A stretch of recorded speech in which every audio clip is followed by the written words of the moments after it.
to the Sim Podcast Show. I'm your co-host, Sirik, and I'm always joined by my co-host, Ron. What up, Ron? What's going on? You know what we do? We talk about the National Football League on a weekly basis, including the playoffs. Ron, this is episode 140, week 14. So, how are you feeling right now? Are you just... Because you were... Show me that you were waving the white flag. Is that what it is? I've waved the flag on the season. I probably have, honestly, started a couple weeks ago. No, because I don't have the bourbon, so you can't say that. Well, yeah, on our bet, you'll get that for right around Christmas, most likely. You got a couple weeks more to go until we're mathematically eliminated. Dead? Well, right. Technically, you can still win the division. Exactly. Yeah. Not only that, technically, but that doesn't mean that you win the bet.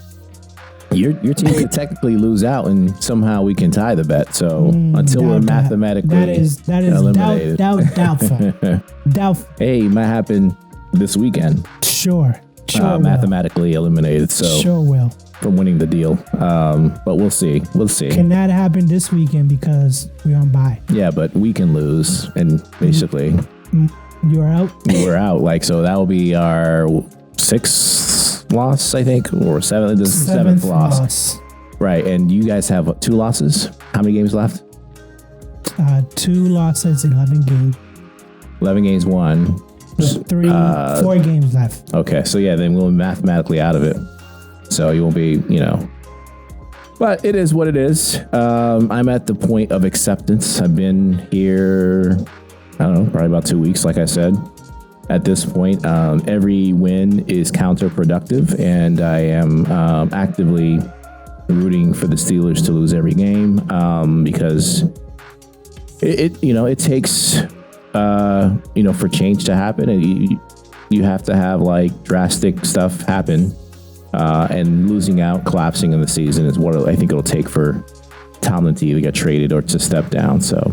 If they back their way into a playoffs, which they're still the Steelers. I mean, it still can happen. Right. That's what I mean. It's I don't think that the Steelers have hit rock bottom.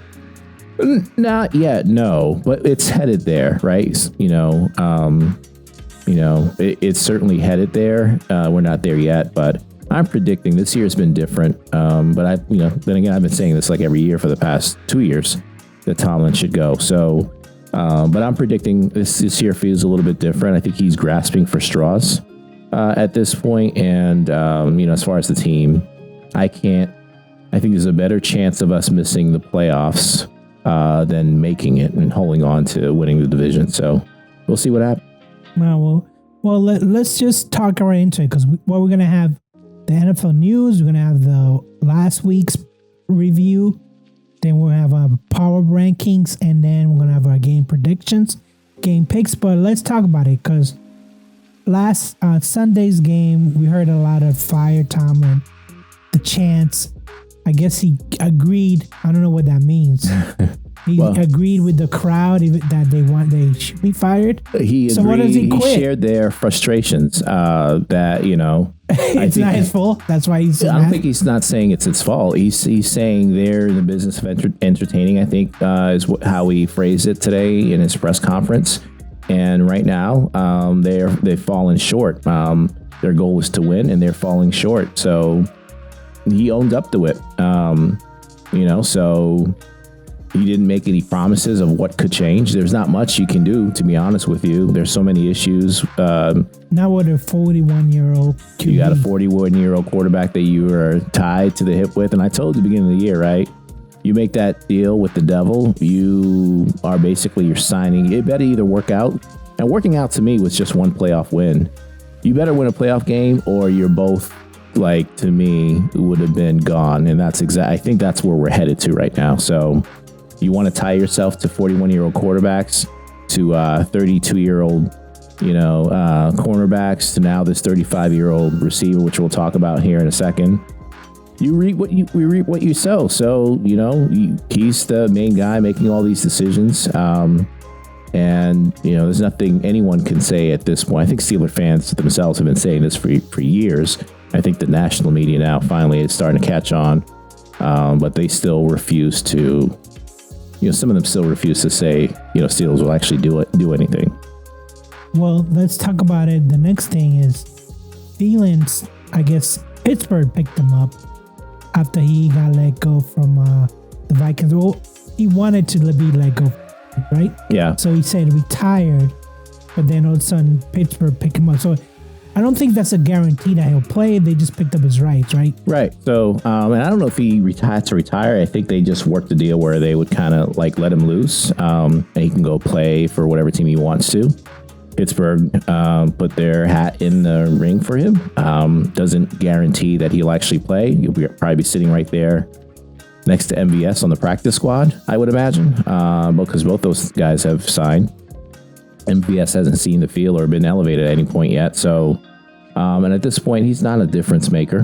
He just, what is he? Can he throw? Can he tackle? Can he block? I mean, are your receivers that bad that you needed? I don't think I think there's a misconception with the national media, especially. Local media might, they get it a little bit.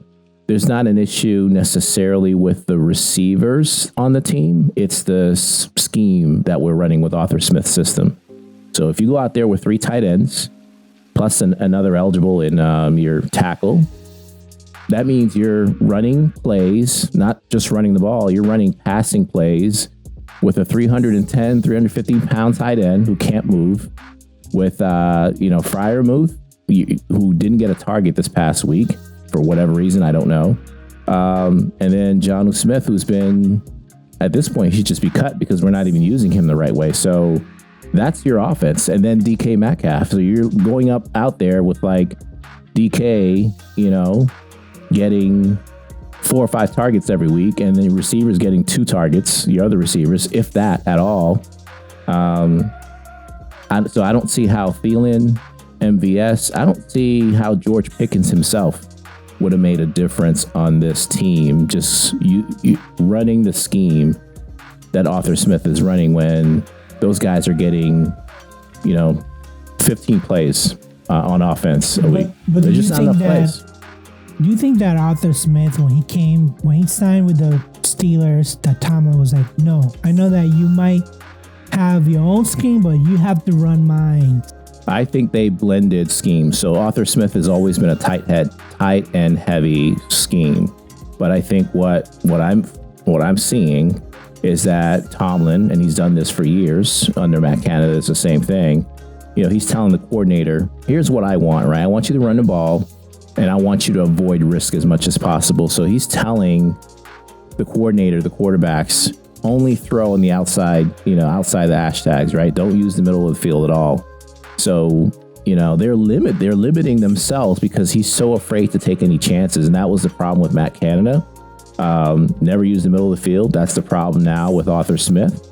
And, at first we blamed Canada. We blamed Russell Wilson being too short. We blamed Kenny Pickett for, not having a strong arm or whatever excuse we use. But at the end of the day, it's the one constant has been Tomlin living in his fears and being extremely conservative. And, it's 2025, about to be 2026.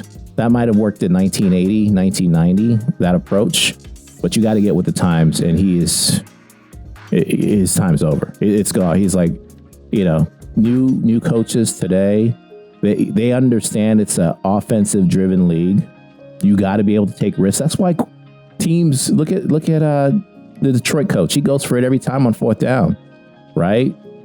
That you have to score points, and Tomlin is still stuck in old school where we're going to punt on every 4th and 2, 4th and 1. It doesn't matter where we're at. We're not going to go for it. We're not going to throw in the middle of the field. We're not going to, we're going to try to minimize risk as much as possible and rely on our defense that underperformed all year. One of the worst defenses in the league that he's responsible for. Highest paid, but no. Yeah, second highest paid. Your hand-picked defensive coordinator who should have been fired at this point. But quite honestly, again, he's probably told as well by Tomlin to do certain schemes or whatnot. And, you can fire the defensive coordinator if you want to, but there's no one walking in the room that's going to fix their issues. It starts with him. He needs to go. His coaches probably need to go along with him. and someone else needs to come in and reestablish the culture for the Steelers. It's too bad because I think if they end up parting ways, I think that you can have Tomlin, but maybe as a defensive coordinator. No, he needs to be gone. you want him out of the football. Well, let me ask you this, because you guys have been through this, right? With Belichick, to a certain extent. Yours was like messy. It was a messy divorce. But would you have wanted Belichick around the Patriots facility at all, or did you want a clean house when the shit hit the fan and the Patriots were losing every week and looking miserable losing? Would you have wanted Belichick to stick around in any fashion? Now when nepotism and everything else, like he wanted his own guys. It's the eventually, same thing like with his Tomlin. ego got so big. The same exact thing with Tomlin. No, but Tomlin is not the GM. Bill Belichick was the GM, the coach. He was the general manager. Another misconception out there, again, that it's mentioned nationally, but locally people know. Mike Tomlin makes every single GM decision on that team. It doesn't matter that he doesn't have that role. He has someone in position that's not going to sign a player without his input and him saying, yeah, let's go after these people. Let's go after Aaron Rodgers. The reason why Aaron Rodgers is there is not because the Steelers and Rooney and they wanted Aaron Rodgers. It was Tomlin himself who's had this buddy relationship with Rodgers, and he said, that's my quarterback. So that's who I want. Tomlin goes and Omar goes to Omar Khan. I don't know if Omar needs to go, but most likely he will probably end up leaving because it's not like Omar chose Tomlin as the head coach and chose his own coordinators. No, it was Tomlin making the decisions around everything, including the GM.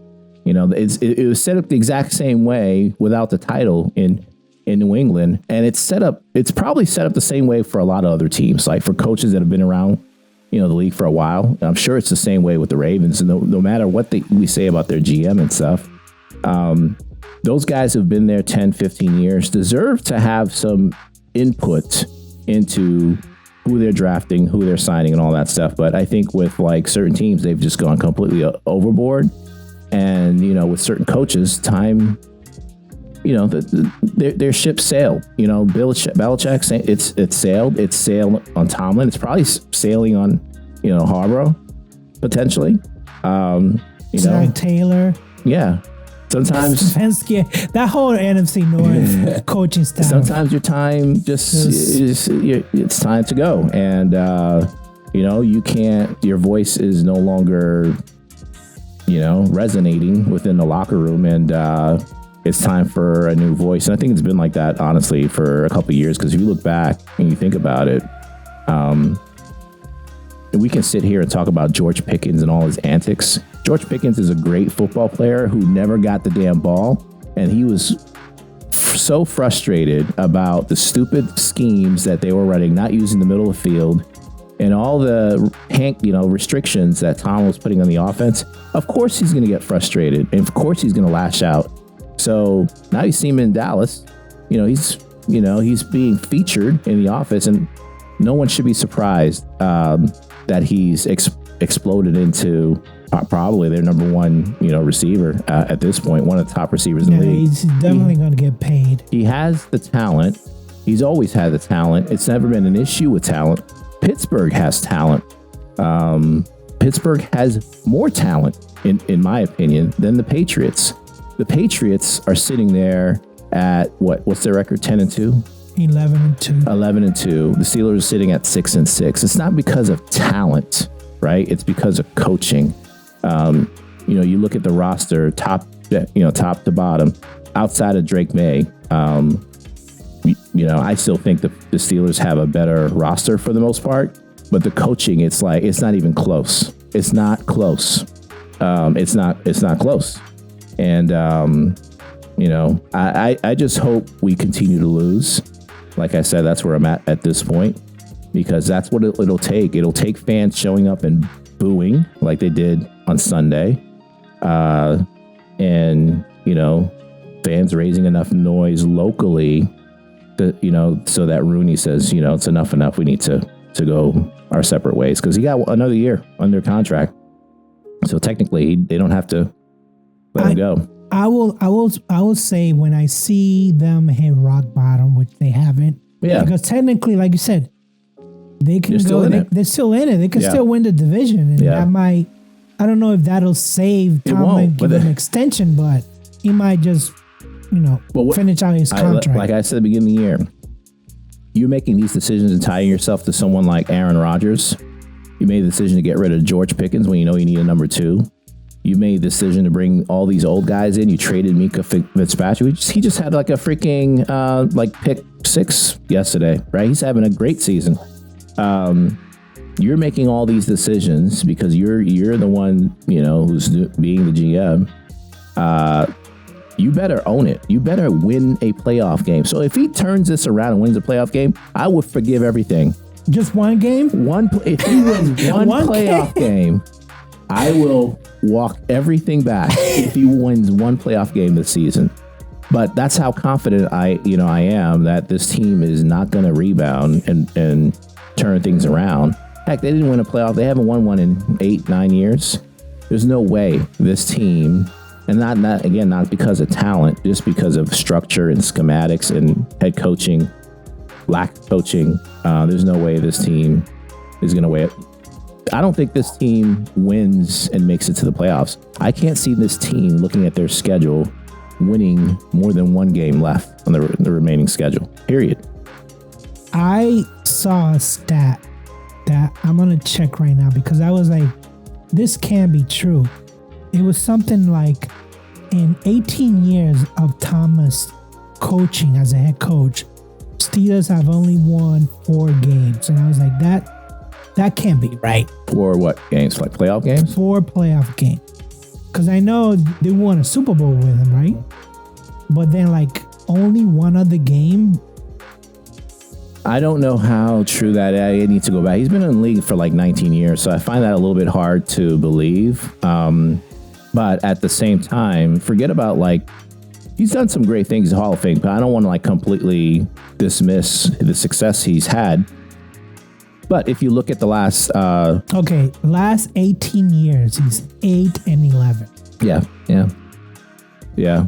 I mean, back in the days, coaches would have been fired for that, right? Fisher got fired, and Lovie Smith got fired, and a bunch of other coaches have been fired for that type of mediocrity on other teams. That the standard isn't what our standard is. Not supposed to be.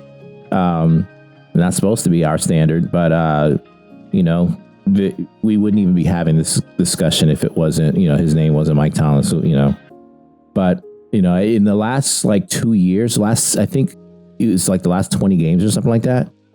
We're 6-17 or 6-15 or something like that. If you go back to our losses last year, when we lost 5-6 in a row or something, then you look at our record, this year, he's had a losing record in the last 17, 18, 19 games or so. No one's talking about that. We're just we're 6-6. No, go back to what you did last year. That own that too. So you've been terrible. You've been under 500. I don't see them salvaging this season. I don't care. The Dolphins, they'll be underdogs. The Lions, they'll be underdogs. The Ravens, they are already underdogs. Both times they'll be underdogs. And the Browns, I can see us losing to the Browns. Why not? We might not even have anything to play for by the time we get to that Browns game on the 28th.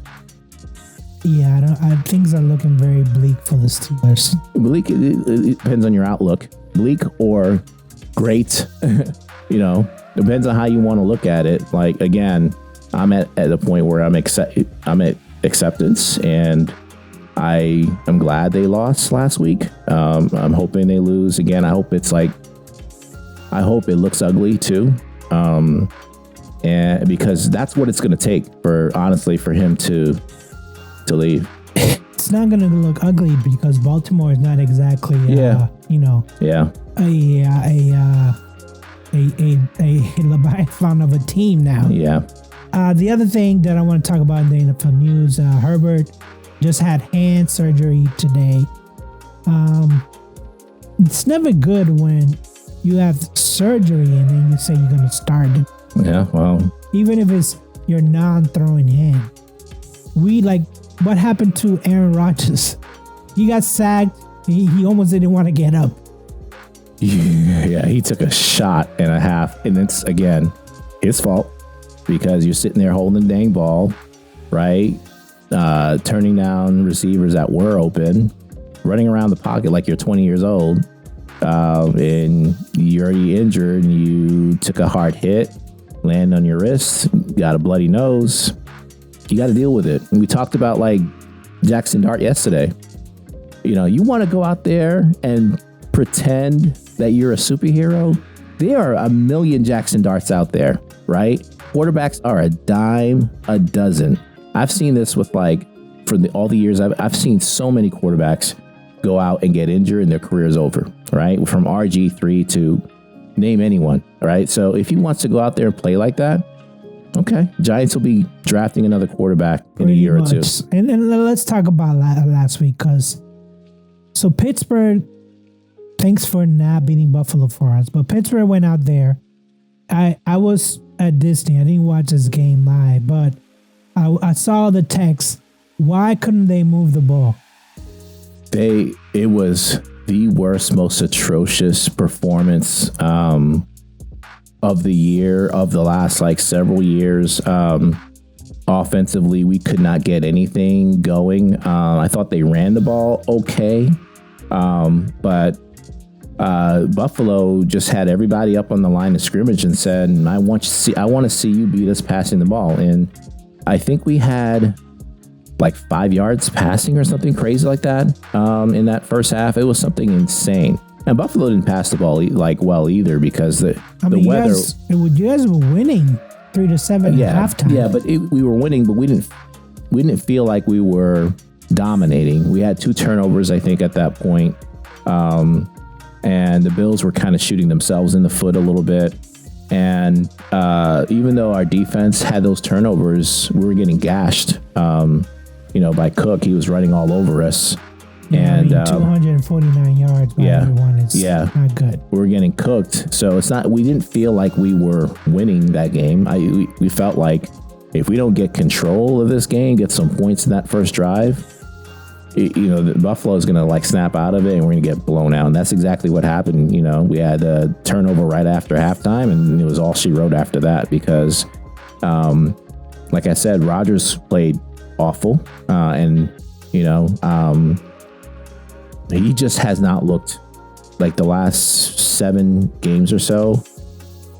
He's missing players. He's throwing to guys that are open and just missing them. He had a chance to hit. I think it was Calvin Austin on a deep route and missed them, or it might have been Roman Wilson. He's just missed some guys. He's been a little bit off. Has had happy feet because he doesn't want to get hit, and we haven't stuck to the run as much as we should, and the offense has just looked miserable. Now defensively, that's all on Tomlin and schematics, player effort, I think, to a certain extent. That's a whole another level of issues. I think that's what is infuriating the fans because we got like you said, the highest paid defense out there, and Harmon didn't play, but it should not have equated to knowing the conditions where you could not pass the ball at all, right? Josh Allen only had 123 yards passing. They should not be able to run the same play over and over and over again to the tune of how many ever yards they had rushing to finish that game. 249. Yeah, that is just a team that is not confident, given up to a certain extent, and they're questioning the coaching for sure. Yeah, I mean, I'm looking at the standings right now. You in Baltimore, Steelers and Ravens both have 6 wins. Then you have Cincinnati with 4, Browns with 3. So you're in it technically, but when I look at your point differential, it's not too bad. -8 compared to the Bengals, which is -94. So, I mean... Well, they could at least say, hey, I didn't have Burrow and I didn't have Lamar for like a bunch of games. Rodgers has played every game except for one. So, they can, to a certain extent, have an excuse. And who after Rodgers? Yeah, Mason, and then that's it. We have Will Howard, the rookie, who missed some time beginning of the year for injury, but he's been he was elevated. He's been our emergency number 3 quarterback. I think fans want to see him play, and I think that would be the right thing to do.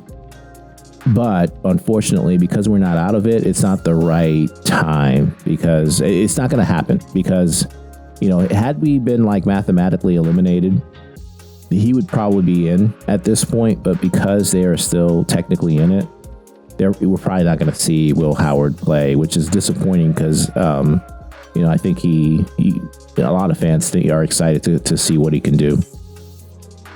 So why didn't the Steelers just draft Dart? He was there. Why do you think they didn't? Do you think when going into the draft they already didn't know what their plan was?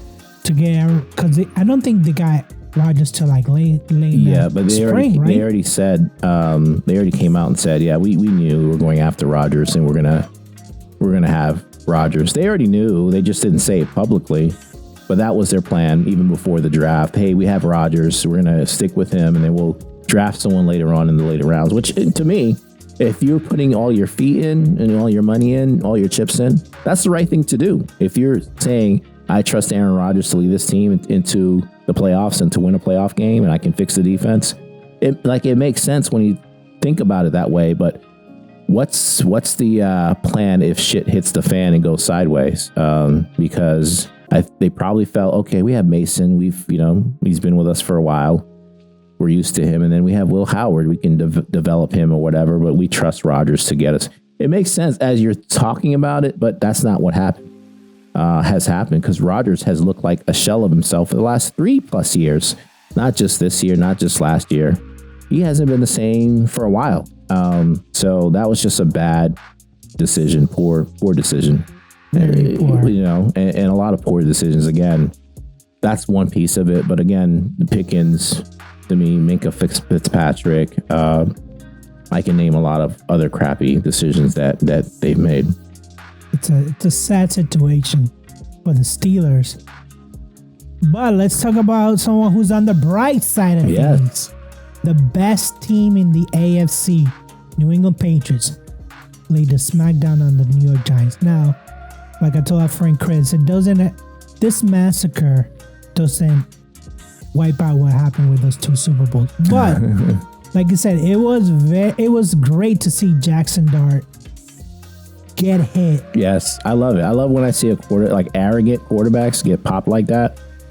Love it. Absolutely love it. And to be honest, I hope it happens again. Oh, it will. It wasn't like then I should slide. He's continued to do the same thing. First of all, if you show up to the field for game day dressed like a complete moron, you think it's all about you, you deserve to get hit. I don't care especially if you're a rookie quarterback. I don't want to see my rookie quarterback posing for any cameras before the game, because they are completely out of touch about what it takes to be would Tom Brady have done that in his rookie year? No, he would not be walking in front of the cameras and whatever. Because Dart went to Ole Miss. I don't know what happened to Ole Miss when he was treated like a king or whatnot, but yeah, he was. You're in New York now. Yeah. You're in the big city. You want to look there's the no part. humble. That's fine. There's no humble. If you don't play the part, though, go out and actually play well. You take those kind of shots. It's just a matter of time. The media is going to get on him so hard. It's not going to be funny. So they got to rookie quarterbacks just need to they need to be humbled. I don't. That's what I mean. They need to be humbled. Maybe more of those hits until he finally gets in his head that he needs to slide. Yeah. Hey, my position as an NFL quarterback is not given just because I was drafted in the first round and the team invested in me. They're playing, like I said, I can name off the top of my head, tons of first round pick quarterbacks who have not survived more than like 2 years or 3 years in the NFL. So there'll be another Jackson Dart out there. If the next head coach comes in and says, I'm not dealing with this nonsense, let me go out and get a real quarterback. And we talked about replacing Brian Daboll, right? So now would you put Tomlin in as your coach? I would. So I'm going to do it from the Steelers standpoint. Absolutely trade Mike Tomlin to the Giants for their first round pick. Maybe something else extra on top of it. I think it's a win situation for us because that gives us another first round pick to maybe go look for our quarterback next year. I think it's a win situation for them because as bad of a X's and O's coach that Tomlin is, he's still a very player friendly, culture setting, coach that can come into your organization. He would not put up with stuff with Abdul Carter, for example, getting suspended 3 games, or not suspended, but benched 3 games in a row. Like he's not going to put up with stuff like that. And, I think the players will obviously respect him and want to play for him and stuff like that. And I think he'll show them how to work hard. And I think from a culture standpoint, he can fix that for them. Now, in terms of X's and O's, you're screwed. But culture by itself can get you some win. It can get them more than 2 wins. Can get some respect. Yeah, at least some get respect. them to 8 wins. Not be stuck on 2 to 4 wins every season like they've been. For how many seasons in a row. So to me, if I'm the Giants, it would make sense for sure as well. This game last night was total domination by the Patriots. No turnovers by the Patriots. Tons of tackles. I think the Giants didn't even have 100 yards on the ground. Let me just look at the box score real quick. No, they had 111, but only 68 for Singletary. Listen, the only thing that's bad about this game last night was Drake May not getting 300 yards. But everything else, he has looked the part, and every receiver had a minimum of 2 catches. Well, Kyle Williams had 1 catch, but that was a touchdown. So I'm gonna discount that. But talking about Stevenson, Henry, Moody, Douglas. How Drake May is good. He is elevating everyone else around him. Yes. That's how he gets it. He understands. He's playing well. His passes, decision making, has been better than it was this season. He's not turning the ball over like he did the first part of the season. And then he just knows where to go, how to read the field, where to throw it to. And then when he makes throws, they're on target. They're very accurate. He's going to be a force to deal with for years to come. So you put better weapons around him. They have tons of draft picks. They have tons of extra money for next year. Give him a number 1 receiver. You can see. I mean, Diggs is good. Don't get me wrong, but I'm talking about give him someone like Jamar Chase or something like that. His numbers would be even more ridiculous than they have been this year. Justin Jefferson wants to be traded. Yeah, but I don't. I want them to keep Josh McDaniels as the offensive coordinator. Because the fact that he even said it in an interview, he's showing me tapes about how Tom Brady and running his offense. Night and day, I'm just watching Tom Brady, and he's mimicking everything that Tom Brady was doing. Calling out the mic, calling the plays out when he taps his helmet, because he called everything. Everything is like Tom Brady was used to do. Yeah, it's, you can have the most amount of talent and fail, again, many quarterbacks have. Or you can have the talent and have the right attitude and the right people leading you to have success. I think all that has to come together, and that's what has been happening, I think, in New England. And he's fortunate to be there. And it's not just, I want to make sure I give him credit too. He's putting the work in, like you said, watching tapes and mimicking Tom Brady. the sky's the limit for him. And I think, again, the pieces around him are good, but if you make them great, I think he'll, without a doubt, be in the MVP conversation for years to come, not just this year. Yeah. Listen, all I want them to do is get the number one spot, because once they get the number one, they only need to win 2 games to be in the Super Bowl. 2 games, and they're in the Super Bowl. Yeah. So let's do it. Ron, who is in your power ranking for this week 14? Yeah, so I think there's some shakeups for sure in terms of some of the top teams losing, but I got Seattle at my number 1. The Patriots I moved up to number 2. I think I had them at number 3 last week. I had them at number 3 last week. Green Bay at number 3. The Rams at number 4. Denver I got at number 5. Chicago making a move up to number 6. Jacksonville I moved up to number 7. 49ers, they're my new team in my top 10. They were lurking last week. I got them at number 8. Philly, with their loss, I dropped them to number 9. Indy, I got them at number 10.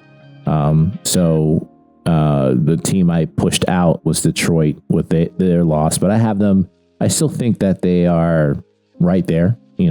Top 10 is there for their taking. They'll be in the playoffs, even with 5 losses now, I think, is what they have.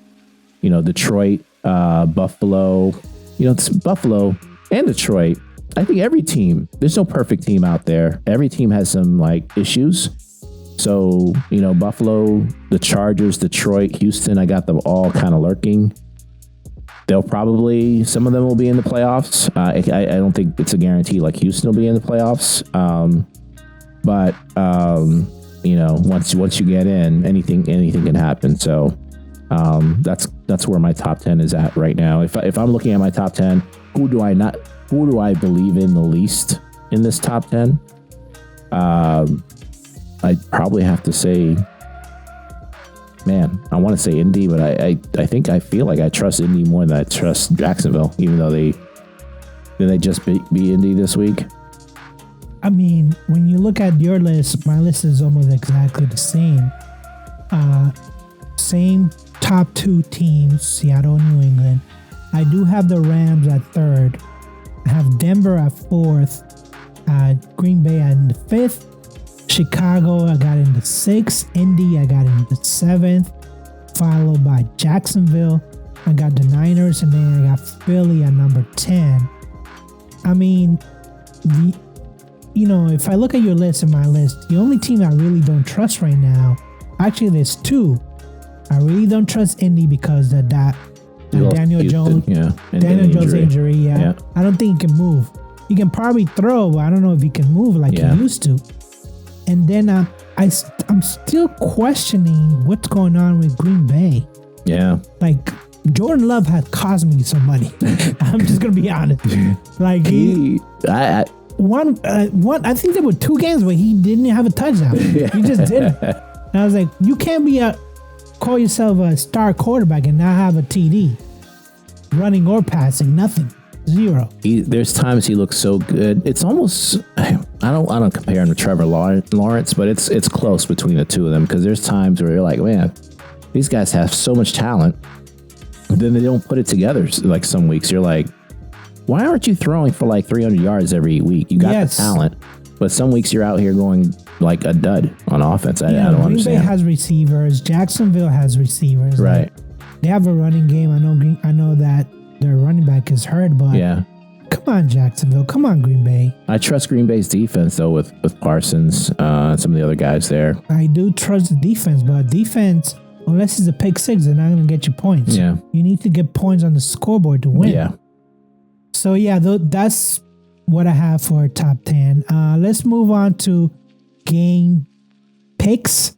Let's start with Thursday's game. Dallas Cowboys at Detroit Lions. The spread is 3 for Detroit. 53.5 is the point spread. Ron, who'd you go with? This is going to be a great game. Probably the best Thursday night game, I think. Not including Thanksgiving games, I guess. I'm going with Detroit here, and I'm taking the over. I think this is going to be like a high-scoring game. Give me Detroit to win this one. I don't feel that confident in it because I do think Dallas has played well recently. Their defense is even playing a little bit better. But I think that Detroit, at home, will pull this one off. I've lost confidence in Detroit. Ever since Dan Campbell decided to take over the offensive responsibilities, it's not the same without Ben Johnson. It's not the same.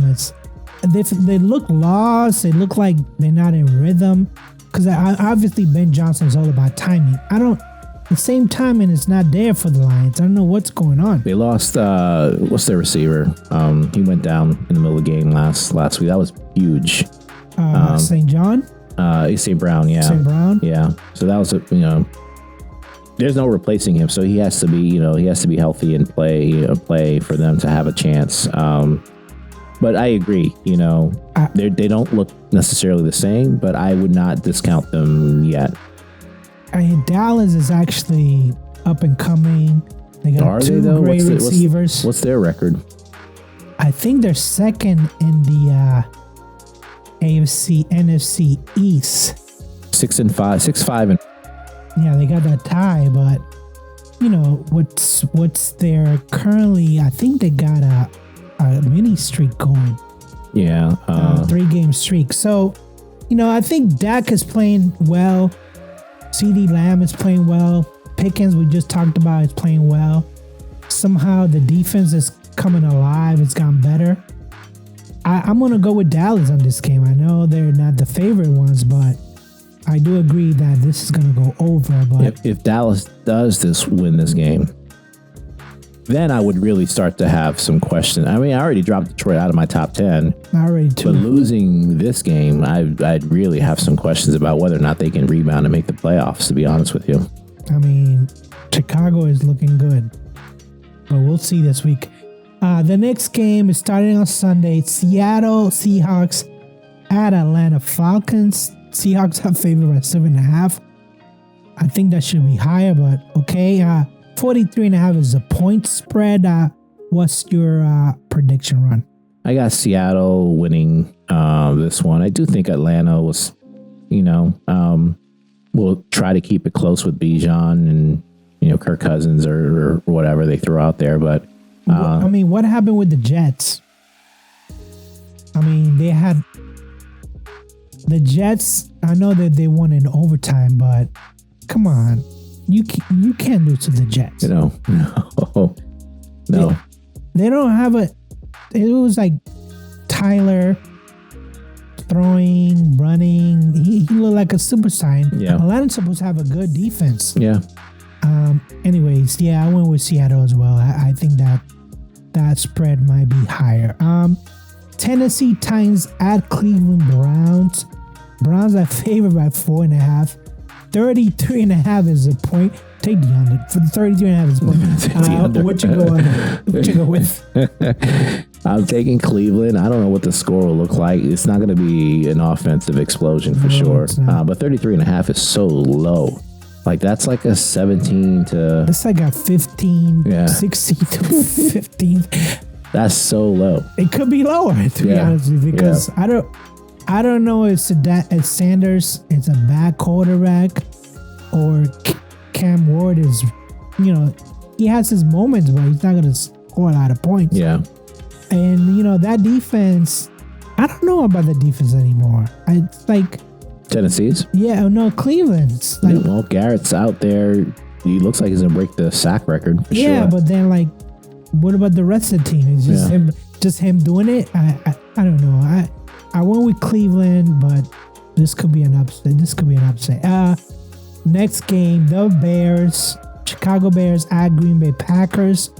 Packers are favored by 6.5. 44.5 is the over and under. Ron, what'd you go with? I'm taking Green Bay. I don't think they cover that spread, though. I think Chicago potentially could be a better team than them. But this game is in Green Bay. I think that's going to be that'll make it like the game equal and give Green Bay the win. I'm going with Chicago here. I've been going with them for like 4 weeks in a row. I don't know what's going on with Ben Johnson and the fact that they're actually playing good defense. I just feel like this is a test that if they want to win the division, they have to win this game. It's not a must because I think they play Green Bay again, but I want to see them in the cold weather, which they have done. I want to see them actually do something because Williams is not actually like blowing the roof off. No. Well, but no. he's doing enough. He's doing enough. Yeah, there's some throws you're like, God dang, you missed that by like a mile. No. And then others you're like, wow, great throw. Yeah, great throw. He's like 50-50. He's not, his accuracy is really bad. He's in like the 40s, but you know, it's working, I guess. The next game, the Washington Commanders at Minnesota Vikings. 1.5 Minnesota, that can't be right. It is. Wow. 41.5 is the point spread. Ron, what's your... I'm taking Washington to win this one because Minnesota last week threw the rookie out there, Bosmer. He was pathetic. I don't know McCarthy's situation at all. He's still going. I just looked it up. He's still in the concussion protocol. This is the longest concussion protocol I've ever seen. Whether it's McCarthy or Bosmer, is that his name? Yeah, Bosmer. That Minnesota offense has looked terrible. So, and Washington, Mariota, he played pretty well this past week. So, and there's rumor that Jane Daniels might come back for this game. Really? Oh, that'll be interesting. I would not play him if I'm them because aren't they? It's not like they have a chance, right? Washington is 3-9. Like, why would you play Jane Daniels and risk another injury? No idea. I have no idea why they would do that, but that's just a rumor. And I mean, this Vikings game is indoors, so you don't. It's just that they have a good defense, right? So I'm going with Washington as well because I don't trust any of the Minnesota QBs. So give me Washington to win this game. Next game, the Miami Dolphins at the New York Jets. Miami's favored by 2.5. 41.5 is the point spread. Ron, who'd you go with? I am changing my mind on the spot right here. I chose Miami initially, but I did not consider weather. I mean, we are here in December at this point. Isn't there like a Tua temperature nor'easter heading up there? Oh, right? yes, that's true. So I don't know what the weather will look like.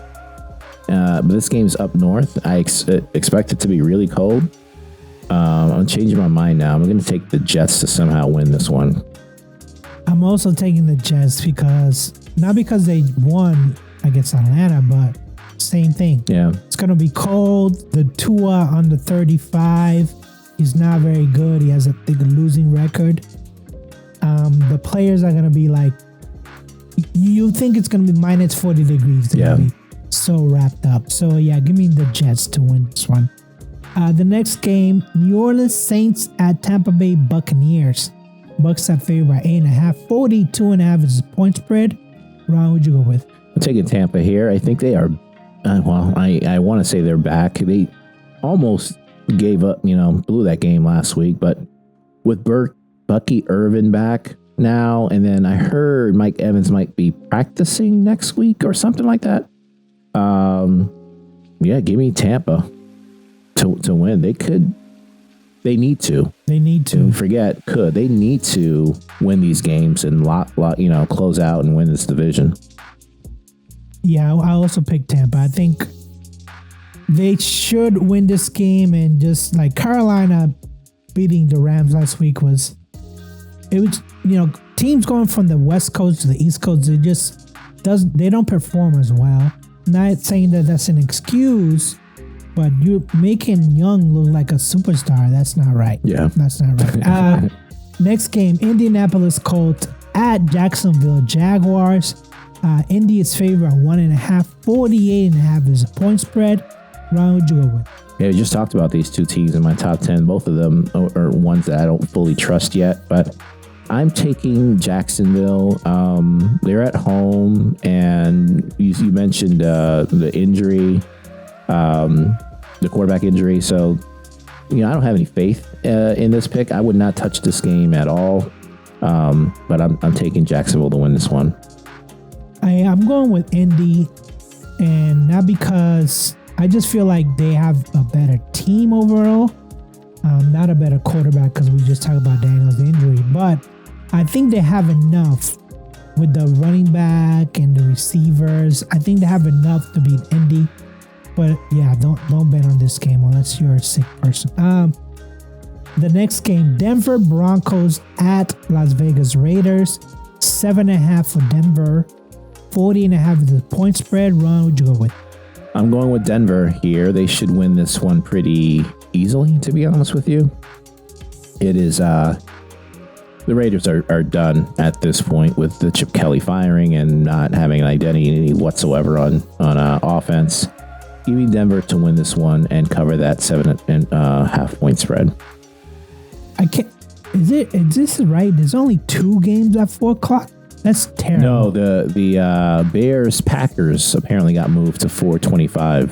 Okay, yeah, I do see that. Okay, so 3 games. All right. Yeah. I guess so. Yeah, these games at the end, they start to like get flexed and moved a lot. So, next game, LA Rams at Arizona Cardinals. Rams are favored by 8.5. 48.5 is the point spread. Ron, who'd you go with? I'm taking the Rams to bounce back, but I would be careful if I'm the Rams. It's a divisional game, so it could be really close. But give me the Rams to win this one. Yeah, I got the Rams as well. Even though Arizona may look frisky from time to time, they always score it up at the end. So give me the Rams to win this game. This is the Monday night game. The Philadelphia Eagles at Los Angeles Chargers. The Eagles are favored by 2.5. 40.5 is a point spread. Ron, who'd you go with? I am taking Philly here because I honestly don't know how healthy Herbert is, and they absolutely need him to win. So he's day-to-day right now, not practicing. Just had the surgery yesterday or today. Can't remember when the surgery was. But surgery was, what's today, Tuesday? Yeah. I think it was yesterday. Yeah. Okay, so I mean, I'll give the Chargers credit. I thought they would fall off with their injuries, but they've been right there and they are hanging on. So I think it really does come down to whether Herbert plays. I think if Herbert plays, they can win, but I'm putting Philly for now to win this one. Yeah, I also picked up Philly to win this game. I know they lost 2 in a row already. They're not really scoring too much, but again, Herbert just had surgery. There's no way that he can be good for this game. Yeah. So give me Philly to win this game.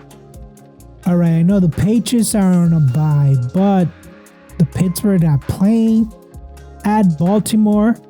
Baltimore is favored by 6 points. 43.5 is the over and under. I think it just went up to 6.5 sometime today too. Oh, even better. Yeah. 6.5. What's your prediction, Ron? Yeah, I'm taking Baltimore to win this one. I don't think it's going to be one of those low-scoring, games that has typically that we've typically seen and been accustomed to for the Pittsburgh, Baltimore.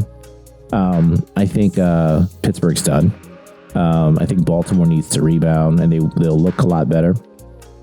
Against Pittsburgh defense that hasn't been able to do anything. So give me Baltimore to win 30-16. I'm actually, I don't see, because Baltimore and Lamar they haven't looked the same. They're not playing like MVP level. I have them still winning 24-21. I actually have Pittsburgh scoring 21 points. How's that happen? I don't know. I don't know if there's any kind of resemblance left with the Steelers this year. No. But I think this is gonna be a close game. I don't.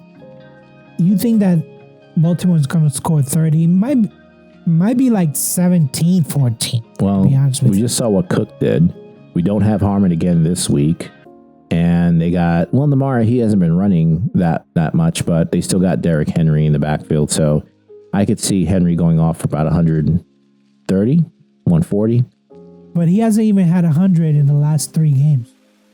I don't know what's going on with Derrick Henry. I don't know what's going on with Baltimore Patriots. Just wait. Steelers are the answer. Steelers are coming to town. They will fix all your problems. All your offensive problems. They'll fix all your problems, and you'll be able to run the ball, for however many yards you want to. Yeah, I don't know what's going on with Derrick Henry this year. Ron, who's your upset special? Big game here. Cincinnati at Buffalo. Big game for both teams. Buffalo still got a good chance, obviously, to make the playoffs. But I don't think, with the game against Pittsburgh, I don't think they did anything, to make them look great. They only passed the ball, like I said, for about 120 yards. Cincinnati's playing good football, desperate football. And Joe Burrow and Jamar Chase being available now. He did play last week. He'll be there now. I got Cincinnati pulling off an upset in Buffalo, 28-27, and they keep their playoff hopes alive. I'm going to go with Buffalo because we just talked about how they're going to get bad weather up in New York. And I don't know if Joe Burrow is going to be as effective in the bad weather. Like you said, Buffalo, they got Cook. So That's it. They can still run the ball. So I'm going to go with Buffalo on this one. My upset special for week 14, I got Houston at Kansas City. Kansas City favored at 3.5. 41.5 is a point spread. Houston has a very, very good defense. Probably one of the top 5 in the AFC. I don't know what's going on with KC, and this could be loser goes home because they're both kind of in the right there to make the playoffs. But I have Houston winning 24-21. So let me change my Steelers. I'm gonna go 14-17. I'm actually gonna drop the hype and give a 21-24 to Houston. Yeah, I think out of those two teams, Houston has probably played and looked like the better team. But this game is in Kansas City, which is a tough place to play. Not this year, though. Yeah, that's true. But, I think I've already said at this point, Kansas City is probably out. But, mathematically, they're still in it. But if they lose this week, I have a hard time finding, being able to see them if they fall to 6-7. I'm just looking at their schedule now. Texans, Chargers, those are two tough teams. Titans, that should be easy, but then you got the Broncos and Raiders, so it's going to be hard. Those are, three games right there. That's going to be tough to win those. Yeah, I stand corrected. They are 5-1 at home this year. All their losses have come on the road. They 1-5. So they do have a really good point differential, plus 73. But that doesn't mean that they're scoring a lot of points. No, again, like Baltimore, they haven't looked the same, right? No. So. And Patrick Mahomes is healthy. Yeah. Kelsey's getting up there in age. I don't feel like the weapons are there. Worthy, Rice. I don't know what's going on. I don't know. This might be the year where the dynasty ends. So you have a really bad outlook for the Steelers this year because you want Tomlin gone. Yes. On the opposite end, I am really happy with what's happening right now. Yeah. This could be the start of something beautiful. Yeah. Not another dynasty but at least we're going to be competitive for a couple of years. You got how many picks did you say? 12 picks next year? 12 picks next year. So we got good funds to spread around. I feel good about this Patriots team. Are they better than Seattle? Are they better than the Rams? Probably not. But we're not talking about. If it comes down to rosters, no, probably not. And none of that matters when you get in the playoffs. Is a whole different beast. The bye week is so important. That's what I mean. It's like they're talking about Will Campbell might come back at the last game of the year? No, just save them. Yeah. Because if you get that number one pick, that number one not seed, you know you're gonna get a bye week. Yeah. So why not? Yeah. So I'm very, very ecstatic of what's going on right now. Is there a team that you don't want to play in the playoffs? That you would not feel confident in? Just looking at the AFC in general, that you not want to play, like, let's assume you get the bye. Is there a team that you don't want to play? I'm just looking at the right now. Let me throw something. Jacksonville. You think you can beat them? Yes. Colts. With Daniel's injury, yes. No, but I'm projecting like 4 weeks, 5 weeks from now, 6 weeks from now, whatever it is. I'm not worried because listen, when I watched the game last night, they made sure to stay away from Gonzalez the whole game. I think they threw his way one time and he deflected the ball. Yeah, like why would you even do that? That is the only thing that I worry about is that the other lockdown defender is not really that locked down, Carlton Davis. So I don't want a team that's high-powered offense. Who would that be, though? Just looking at like these teams, it's not Denver. It's not really even the Chargers. Well, you don't think Denver, but their defense is good. The defense is good, and Bo Nix is actually like second in pass yard. He's actually doing it. He might not be high in scoring, but he's moving the ball. I would fear, Denver because Bo Nix all of a sudden wakes up and he's like, oh wow, there's a game to play. Jaguars are not worried about, Buffalo, it depends what happens this coming game, week 14. Because if we beat them, then they're going to have a chip in the shoulder. They'll be like, oh man, we just can't beat this team. So Buffalo, if they do end up beating us week 14 at home, which is kind of tough, then they'll have some, confidence going in. So I wouldn't want to see Buffalo because of the whole division thing. Yeah. But, I would be fine with Houston. I would be even fine with See, I think Houston would be a tough matchup. I just don't know Stroud. I don't know about Stroud this year. But they got weapons. They got some good receivers. And they got that rookie running back who's actually Marks, better than Chubb.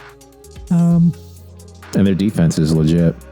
To be honest, none of these AFC teams are dominant. Oh no, not at all. No, it's except. And then you'll have the home field advantage, but most likely, right? I mean, even if they get a number 2, that still have the home field advantage. But then they'll have to play one of these 8 or 9 teams that make. So yeah, this is going to be interesting. It's going to be very interesting.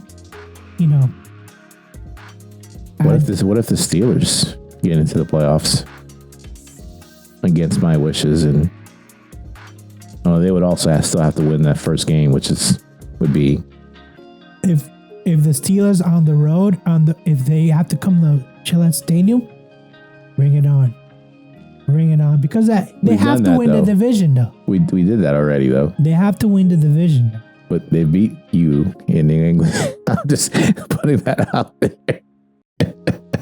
I'm laughing because I don't even believe it. You hang on to that, okay? I don't even believe it. You hang on to that victory. They would get their freaking doors blown in if the Steelers went to New England in the playoffs the way they're playing right now. That I'm just looking at the stats for a secondary, worst secondary in the league. I don't think it's the Steelers anymore. I'm just looking right now. Yeah, there's another team that it was right there too, but I mean the defense has been terrible. Yeah, the defense. I mean, I'm not gonna say that, the confidence on that, but jeez, it's just okay. Let me look it up real quick. Yeah, I don't want that to happen. Like I said, I want the Steelers not to even make the playoffs because we all know what would happen if they do. Tomlin will be back, guaranteed, and we'll just run it back, with some other 40-year-old quarterback next year. Am I lying? I mean, the thing is, like, like Anthony said in the last episode, you need to make like a Godfather offer and just get in the top 3. Just get yourself not that this year is going to what's that? Like, what is there to get in? I mean, we have TJ Watt and on the contract, right? Yeah. Yeah, it's Hayward at 35, outside of that, I mean, what is there? Yeah, it's just, what can you say? It's not looking good, right? Yeah. Well, I don't know. This is harder than I thought, because I thought it would be just team statistics, but they gave me individuals. But doesn't matter. Any of these teams, bring it on, except for Denver, because I don't know about Denver. Sometimes they struggle, sometimes they don't. That defense is good. Sometimes Bo Nix feels like playing well. So I don't know. And Sean Payton is on the team, so he knows what he's doing, kind of. Yeah, I put money beginning of the year on like 3 teams winning the Super Bowl. Denver, which had, I think it was decent odds. Philly, who was the other team? I think it was Tampa, believe it or not, which had really, really good odds. So I still think any of those teams, even Tampa, like I said, if they get healthy, could potentially make the NFC too. I mean, your top teams in the NFC are who? Chicago, Philly that just lost. I mean, the Rams that just lost. Seattle, I guess. That's the team I probably feel the most comfortable, confident about. San Francisco. Why not Tampa? No one knows at this point. It's so hard to say who's going to be in the Super Bowl. I think this is like the toughest year, I think, to really predict who's going to end up making it to the Super Bowl this year. NFC, it's a hard division. It's a hard conference to predict who's going to come on top. But, I mean, when you look at the AFC, everyone is struggling except for the Patriots and Denver. Everyone is struggling. So I don't know. Okay, so here. Okay, so you actually dropped to like 10th. So here, the worst secondaries in the league: the Bengals, Commanders, Cowboys, 49ers, Giants, Buccaneers, and then so, Bengals, which we know have a bad defense. Yeah. And then all the other teams are NFC teams. Right. And then Steelers are AFC. So yeah, and just keep in mind, going back to like what Tomlin did, traded Minka, went after Ramsey, and the worst decision was Slay to be your starter alongside Porter. And Slay's no longer on the team as of today. So that when you add that up to the moves that he's made and where we're finishing, that is horrible, horrible decision making on your player personnel. Terrible. It is bad. So we both got them losing this week against Baltimore. Next week we'll have episode 141. Patriots will be back from their bye week, facing the Buffalo Bills. That should be in it. I don't know. Are they going to flex that game? They should. What time is that right now? Like 1 o'clock or something? I think it's a 1 o'clock game. Yeah, they should flex it. I mean, a good like Sunday night or something. Sunday night, let me see. I don't know if they'll flex to Sunday. Probably not. They're still showing at 1 o'clock right now. Yeah. So we'll see. We'll see if they flex it. But yeah, 1 o'clock next Sunday. Not this Sunday, next Sunday. We'll see. We'll see. Even if Buffalo wins, it doesn't mean that they win the division. Because we still got more victory in the AFC. So, man, I don't know. I don't wanna say that where I'll be hosting a Super Bowl party. Let's get the number 1 seed and then we'll talk. So with that, I'll say peace. All right, that's it, guys. That's the end of the show. Thanks so much for all your support and listening today. If you got any questions, comments, feedback, feel free to email us at simsportsmedia@gmail.com. That's SYMS PortsMedia at gmail.com. Peace.